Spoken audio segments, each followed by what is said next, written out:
ISIS at the door, and there is no time to waste. That from Italy's Interior Minister today, as ISIS vows to conquer Rome. Welcome, everyone. I'm Stuart Varney in for Neil Cavuto, and this is Your World. And a new ISIS video purported to show the beheadings of 21 Egyptian Christians in Libya, prompting Egypt today to launch 2 rounds of airstrikes on ISIS targets in Libya. But it's Italy says more action is needed. It now reportedly wants NATO involved. Catherine Herridge in Washington with the latest. Catherine? Stuart, I've watched the 5-minute video in its entirety, and while not as highly produced as recent propaganda tapes, the video uses multiple effects as well as camera angles and what appears to be a crane for overhead shots. ISIS is so comfortable in eastern Libya, it's like a movie set on the beach. And this jihadi who delivers the bulk of the message speaks with a North American accent and wears the same camo that was worn by the executioners who burned the Jordanian pilot to death in January. This is significant and meant to show coordination between ISIS in Syria and its followers in North Africa, as a senior Egyptian diplomat calls for international help. We believe that that this is part of a whole phenomena we've been facing in Egypt and throughout the Arab world in the last few years. We need to pull our force together and face this threat that is coming closer to home. And by home, I mean not only Egypt, but I mean also Europe. Video references in the tape to Rome are not only about Christianity, but meant to draw in Libyans who resent Italy's colonial past, and references to Osama bin Laden are designed to give ISIS the mantle of the global jihad. Eastern Libya is already a safe haven for the anti-U.S. Islamist group Ansar al-Sharia. And Derna, the focus of today's airstrikes, is home to the training camps used by a former Guantanamo detainee, Sufyan bin Kumu, to launch the 2012 attack on the U.S. consulate in Benghazi, which killed 4 Americans, including Ambassador Chris Stevens. These latest murders indicate ISIS is working with Ansar al-Sharia in Libya and has successfully set up an affiliate nearly 1,000 miles from its stronghold in Syria. Stuart. Thank you, Catherine. Currently, only a handful of European countries are providing military action for the anti-ISIS coalition. So with Italy reportedly calling for NATO to step up, former Pentagon spokesman J.D. Gordon says things may be looking up. Well, J.D., okay, the Italians want help from NATO. But how many European countries are equipped and willing to put troops on the ground anywhere in the Middle East? Hi, Stuart. Thanks for having me on the show. Well, they're certainly capable of doing it. It's just if they have the political will. Italy could launch airstrikes against Libya from their base in Sigonella, Sicily. I used to be the spokesman in Naples, Italy, for our Navy installation and NATO installation there. They could do it easily. So it's just a matter of finding that political will. Right now, it's just the British, the French, the Dutch, and the Belgians who have conducted raids inside of Iraq. But, you know, of the 2,000 airstrikes from the U.S.-led coalition, 80% of those are U.S. Yeah, but what about NATO ought to be troops on doing the a lot ground? more. What about guys in uniforms firing guns in anger? Is any European country prepared to do that? Not yet. You know, I think they need to, though. Right now, the U.S. has about 3,000 troops in Iraq, if you count the U.S. Embassy, the people who are providing security there. But the Europeans have just sent really small amounts of trainers there. You look at the Germans. They've sent about 40 people to help the Kurdish Peshmerga. And they've sent things like weapons and ammunition to the Kurdish Peshmerga. But if you look at the European footprint, it's been really minimal. You know, Stuart, the U.S. is about 1/3 of the NATO population, yet we provide 2/3 of the military funding. It's time that NATO really step up, and particularly our European allies have to do more. What do you make of Egypt now targeting ISIS in Libya? That's an extension of this war, essentially. Brings in Egypt, brings in Libya. I think it's a positive development. Look, President al-Sisi knows that the Coptic Christians have been targeted by these Islamists. He's not going to take it anymore. I'm really pleased to see Egypt launch airstrikes into Libya to try to solve the problem right where it is. So it's a step in the right direction. But here's my point. Europe, it seems to me, is largely now a pacifist continent. Do you think that the threat from ISIS, now very much on Europe's doorstep, is that a big enough threat? Is it imminent enough for the Europeans to start really talking tough and actually doing something?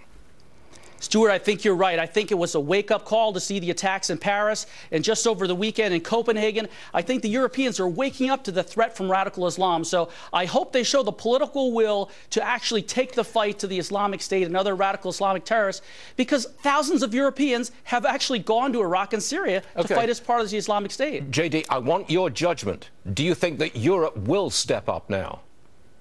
I think they're starting to, and I think it's a matter that has to be fought in their capitals. It's a battle of ideas, because the Muslim Brotherhood and Islamists have a very good propaganda campaign to basically deter Europeans from doing it. So if the folks who are really concerned about European security step up to the plate, yes, they will get it done. J.D. Gordon, thank you very much. Thanks, the White House is condemning the killings of 21 Egyptians as a heinous act of barbarity. But it is what the White House isn't saying that's raising some eyebrows. To Doug McKelway with more on that. Doug. That's right, Stuart. And there was just another example of what you're talking about. Just moments ago in a conference call with senior administration officials, reporters were querying him about an upcoming conference here at the White House. It's called the White House Summit on Countering Violent Extremism. A reporter pressed the senior administration official, why don't you use the term Islamic extremism or Muslim extremism? And the official replied to words to the effect that we all agree that the individuals who carried out this terrorist attack are calling themselves Muslims. They're not making any secret of that, and neither are we. That is about as close as this administration will come to identifying extremism with Islam. But there's another more important example of it, and it occurred yesterday in the aftermath of this horrific attack in Libya. The administration's official statement came out, and its first sentence reads this, quote, "The United States condemns the despicable and cowardly murder of 21 Egyptian citizens. It makes no mention of their religion, which is, of course, Christianity." In his statement today, Pope Francis said that that was the sole reason, their Christianity was the sole reason that they were executed. Here's the Pope. Listen up. Their only words were, "Jesus, help me." They were assassinated simply for the fact that they were Christians. But given what President Obama said at the recent National Prayer Breakfast, in which he said that there were Christian evils done in the past, and which prompted Governor Jindal of Louisiana to say, we've got the medieval Christian threat under control, it seems that more and more reporters are beginning to query this administration about their lack of the use of the term Islamic fundamentalism, Islamic extremism. Back to you, Stuart. All right, Doug McKelway, thank you. Is the president giving too much away with his plan to combat ISIS? Congressman Peter King thinks so. It encourages the enemy, who we put a 3-year time limit on it, and we've basically said we're not going to use ground troops, I guess, unless only in the most extreme circumstances. No president should put himself in that position, and we shouldn't put our U.S. military in that position. Gillian Turner worked for the National Security Council under Presidents Obama and Bush. Gillian, is the congressman right?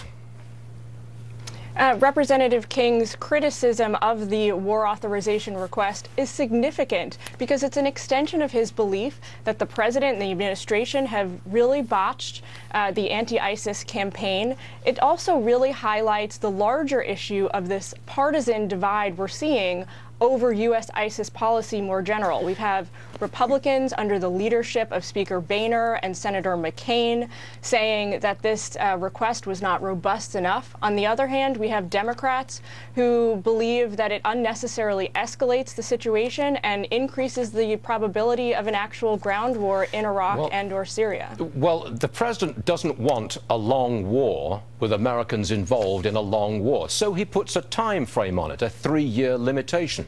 In your opinion, is that a mistake?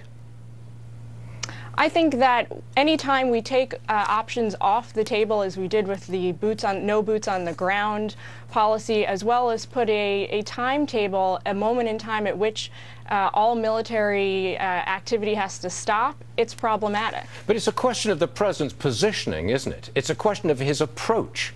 If the president is frequently in retreat, not willing to say, let's get out there and kill them, if he's not willing to say Islamic terrorists or Christians as victims of Islamic terror, if he's always on the back foot, not doing any of the above, does that meet with your approval?